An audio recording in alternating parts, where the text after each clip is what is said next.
वडापावची recipe बघणार आहोत, तर चला आपण साहित्य बघू, याची रेसिपी पाहूया। आज आपण वडापावची रेसिपी बघणार आहोत, झणझणीत झटपटीत। तर चला आपण त्याच्यासाठी लागणारं साहित्य बघूया। हे बटाटे आहेत, 5-6 बटाटे आहेत, ते मी शिजण्यासाठी त्याचे काप केले आणि ते बटाटे मीठ टाकून शिजवून घेतला आणि त्याची जी वरची साल आहे ती मी साल काढून घेतली। हे आहेत हे लसूण, लसणाच्या पाकळ्या तुमच्या आवडीनुसार घ्या। हे धन तुमच्या आवडीनुसार घाला, जिरं मोहरी। त्याच्यानंतर हे गरम मसाला आहे, तो सुद्धा तुमच्या आवडीनुसार तुम्ही घाला। हे आहे हे उडीद डाळ आहे, थोडीशी घेतली मी। हे आहे पाऊण बेसन आहे। हे आहे कोथिंबीर। त्याच्यानंतर कढीपत्ता तुमच्या आवडीनुसार तुम्ही कमी जास्त त्याच्यामध्ये कढीपत्ता घालू शकता। मिरची तुमच्या आवडीनुसार तुम्ही त्याच्यामध्ये घालू शकता। तर चला आपण याची रेसिपी बघूया। आपण ह्याच्यामध्ये लसूण, कोथिंबीर आणि मिरची बारीक करून घेणार आहोत। बघा, प्रथम आपण ह्याच्यामध्ये तेल घेतलेलं आहे कढईमध्ये।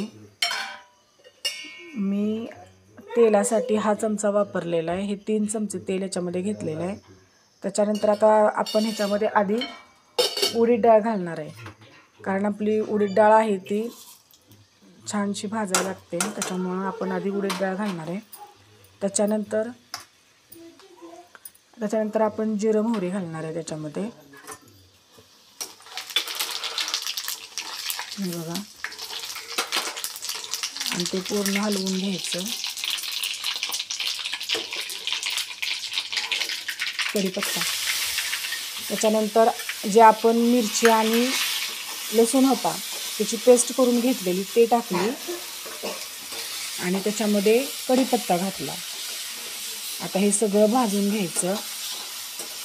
आपलं मगाशी साहित्यामध्ये मीठ राहिलेलं होतं, मीठ आपण चवीनुसार त्याच्यामध्ये ॲड करायचं। आता हे जे बटाटे होते ते मी असे छानसे स्मॅश करून घेतलेत, तुम्ही बघू शकता। आता ही जी फोडणी आहे, हे जे आपण वाटण केलेलं आहे मिरची लसूण आणि हे जे कढीपत्ता वगैरे आपण भाजून घेतलेलं आहे, ते आपण ह्या बटाट्यामध्ये ओतायचं, भाजून घेऊन चांगलं मिक्स करायचं ते।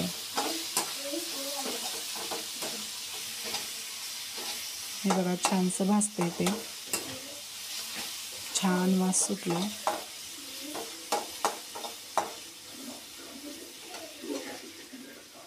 बघा,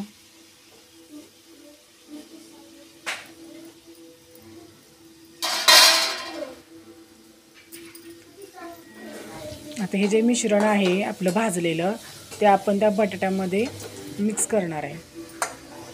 हे बघा,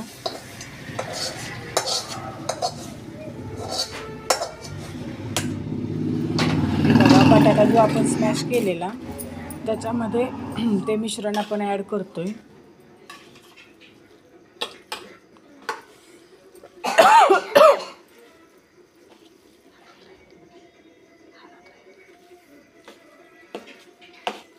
बघा, मिक्स करतोय। आता ह्याच्यामध्ये आपण कोथिंबीर टाकणार आहे, ह्याच्यामध्ये आपण आता कोथिंबीर घालणार आहे।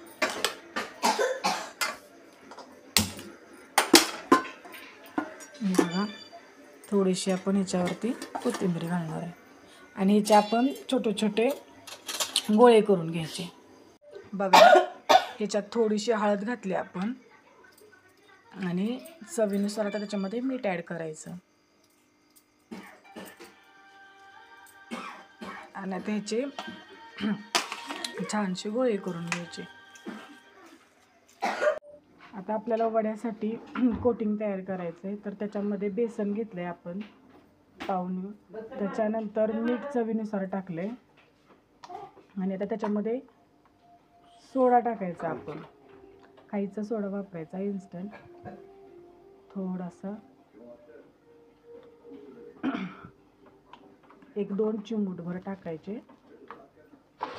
आणि हे आता आपण याचं कोटिंग तयार करायचं। ह्याच्यामध्ये थोडंसं पाणी घालून आपण कोटिंग तयार करायचं आणि कोटिंग तयार करताना त्याच्यामध्ये जास्त पातळ पण नाही झालं पाहिजे आणि जास्त घट्ट पण नाही झालं पाहिजे, बरोबर मीडियममध्ये ते झालं पाहिजे। हे बघा, असं थोडं पाणी टाकून आपण ते मिक्स करून घ्यायचं. जास्त पातळ पण नाही झालं पाहिजे, जास्त घट्ट पण नाही झालं पाहिजे. हे बघा, थोडं थोडं करून आपण ते मिक्स करून घ्यायचं.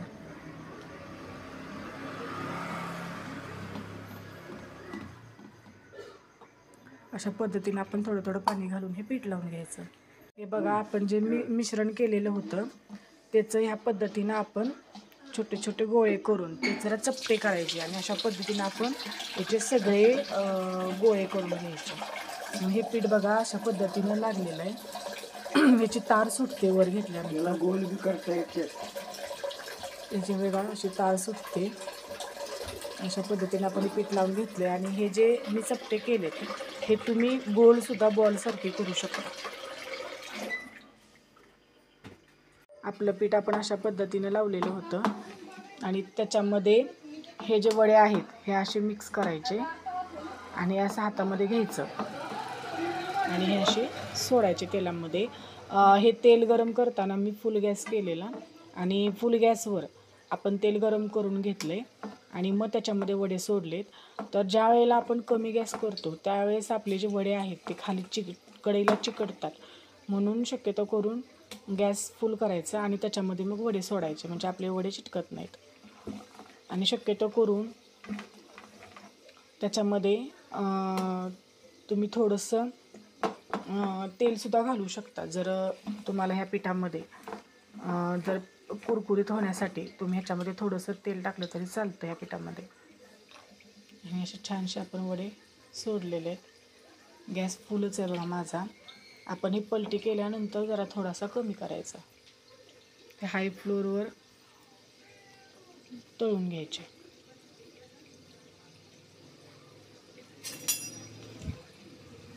बघा,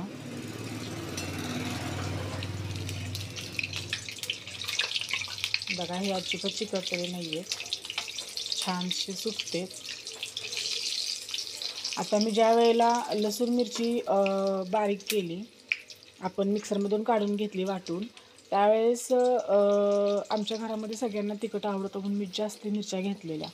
तुमच्यात जर आवडत नसेल तर तुम्ही तिथं कमी वापरू शकता. हळदसुद्धा मी वरून घातले ह्या भाजीमध्ये. तुम्ही आपण ज्यावेळेला मिश्रण भाजत होतो त्याच्यामध्ये घातली तरी चालते किंवा वरून टाकले तरी चालते. आणि कच्चे धने थोडेसे वरून परत त्या भाजीमध्ये टाकायचे, त्याने छानसा सेंट येते, वास येतो छान.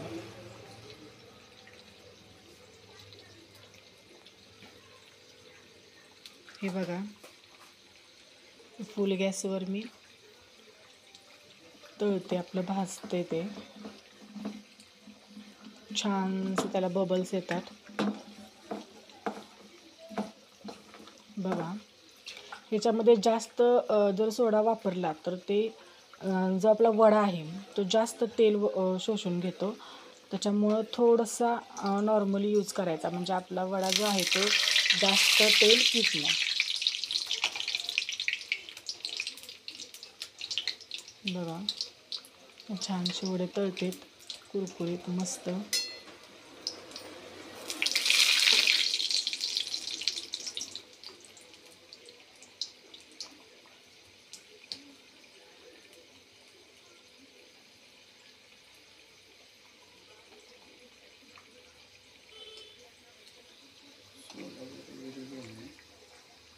बघा, छानसे तळलेले आहेत माझे, हे बघू शकता तुम्ही.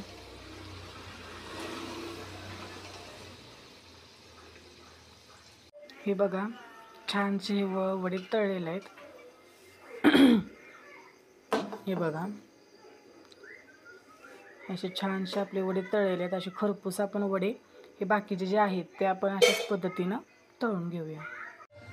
बघा, हे जे वडे आहेत तर हे फुल गॅसवरती तळल्यानंतर ह्याच्यामध्ये करपतात पटकन आणि आतमध्ये जी भाजी असते ते भाजी पटकन शिजत नाही, ती तशीच कच्ची राहते आणि कोटिंग असतं ते बाहेरचं ते फक्त करपून जातं. त्याच्यासाठी मंद आचेवर, हे बघा, मंद आचेवर आपण हे वडे तळून घ्यायचे, म्हणजे जे आतली जी आपली भाजी आहे ती भाजी पूर्णपणे शिजते आणि वरचं जे कोटिंग आहे ते सुद्धा छानसं असं खरपूस होतं आणि मऊसुद्धा राहतात आणि ते कोटिंग आहे ते छानसं सेट होतं, खरपूस लागतं ते.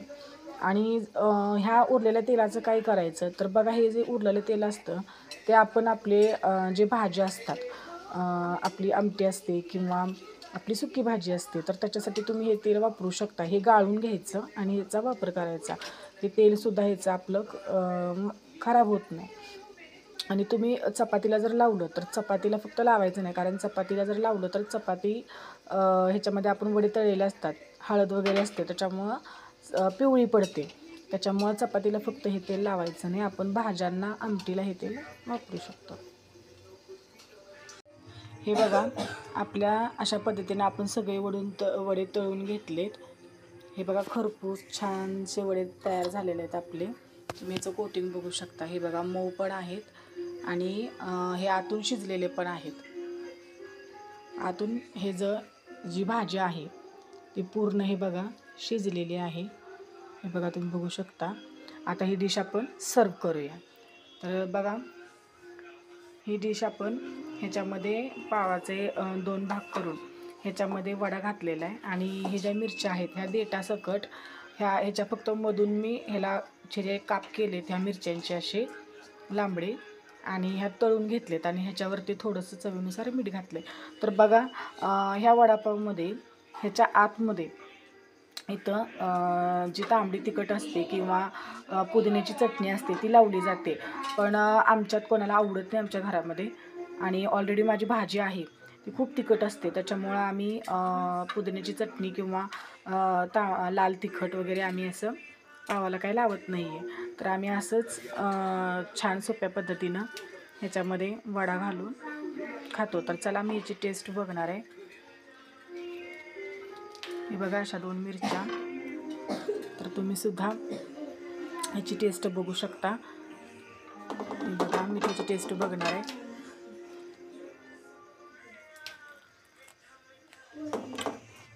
मस्तच, खूप छान असं झालेलं आहे. तुम्ही सुद्धा ट्राय करा आणि माझ्या कमेंट बॉक्समध्ये कळवा आणि मला लाईक करा, सबस्क्राईब करा, शेअर करा. म्हणजे असेच व्हिडिओ पाहण्यासाठी मला सबस्क्राईब करा आणि नक्की माझ्या कमेंट बॉक्समध्ये कळवा. धन्यवाद. छानसं आपलं वडापाव तयार आहे.